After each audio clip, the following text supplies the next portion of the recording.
Hello everyone, welcome to my channel luscious kitchen and health. అందరూ ఎలా ఉన్నారండి? బాగున్నారా? మనకి జ్వరంగా ఉన్నప్పుడు ఏమి తినాలన్నా కోరిక ఉండదు, సరిగ్గా ఏమి తినలేం కూడా. అలాంటప్పుడు తేలిగ్గా జీర్ణమయ్యే ఆహారాలను తీసుకోవడం మంచిదండి. ఈరోజు మనం సగ్గుబియ్యం తోటి వేపుడు జావని ఎలా తయారు చేసుకోవాలో చూడబోతున్నామండి.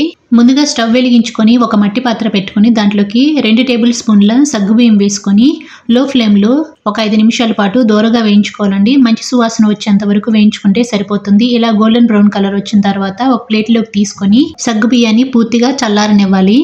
అదే మట్టి పాత్రలోకి 2 టేబుల్ స్పూన్ల రైస్ వేసుకొని దోరగా వేయించుకోవాలండి. మీరు కనుక మా ఛానల్ని ఫస్ట్ టైం చూస్తున్నట్లయితే please subscribe my channel and మీ వంతు సపోర్ట్ని మన ఛానల్కి తప్పకుండా ఇవ్వండి.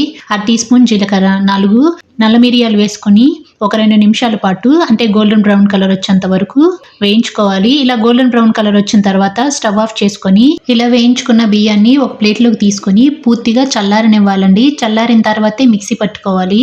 ఇలా వేయించుకున్న బియ్యాన్ని ఒక మిక్సీ జార్లోకి తీసుకొని మెత్తగా కాకుండా బరకగా మిక్సీ పట్టుకోవాలండి. మనం ఇలా బరకగా మిక్సీ పట్టుకుంటే మనం జావ తాగేటప్పుడు ఈ ఫ్లేవర్స్ అన్నీ పంటికి తగులుతూ చాలా రుచిగా ఉంటుంది జావ. మీరు బియ్యపు రవ్వ తీసుకున్నట్లయితే ఒకసారి వేయించుకొని బరకగా ఇలా మిక్సీ పట్టుకుంటే సరిపోతుందండి. ఒక మట్టి పాత్రలోకి 3 గ్లాసుల నీళ్ళు తీసుకోవాలి. ఇక్కడ నేను చిన్న గ్లాస్ తీసుకుంటున్నాను. మీరు పెద్ద గ్లాస్ అయితే 1.5 గ్లాస్ అయితే సరిపోతుంది. మనం బరకగా మిక్సీ పట్టుకున్న పిండిని కూడా 2 టేబుల్ స్పూన్లు ఈ నీటిలో వేసుకొని ఉండలు అనేవి కట్టకుండా 3-4 సార్లు ఈ పిండిని నీళ్ళలో కలిసిపోయే విధంగా బాగా కలుపుకోవాలి. ఇలా కలుపుకున్న తర్వాత స్టవ్ వెలిగించుకొని మట్టి పాత్రని స్టవ్ పైన పెట్టుకొని మీడియం ఫ్లేమ్లో ఒక 2 నిమిషాల పాటు దీన్ని బాగా ఉడకనివ్వాలి. ఇలా ఉడికిన తర్వాత రుచికి సరిపడినంత సాల్ట్ వేసుకొని ఈ సాల్ట్ మొత్తం ఈ పిండిలో కలిసిపోయే విధంగా అంటే 2-3 సార్లు బాగా కలుపుకోవాలి. ఇలా రోలింగ్ బాయిలింగ్ అవుతున్నప్పుడు ఒకసారి కన్సిస్టెన్సీని చెక్ చేసుకొని కొద్దిగా కరివేపాకు వేసుకొని ఈ కరివేపాకు మొత్తం అడుగు భాగానికి వెళ్ళేంతసేపు గరిటెతోటి ఇలా కలుపుకుంటూ ఒక 2 నిమిషాల పాటు ఈ జావని బాగా ఉడకనివ్వాలండి.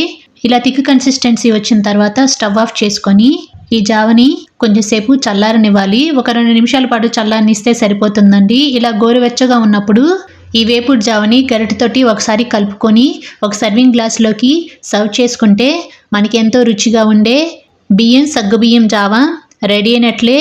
ఇలా అయినా సర్వ్ చేసుకోవచ్చు, లేకపోతే వేరొక సర్వింగ్ గ్లాసులోకి 2 గరిటెల ఈ జావను వేసుకొని ఒక 1/2 గ్లాసు మజ్జిగ పోసుకొని ఒకసారి కలుపుకొని ఈ వేలైనా తాగొచ్చండి.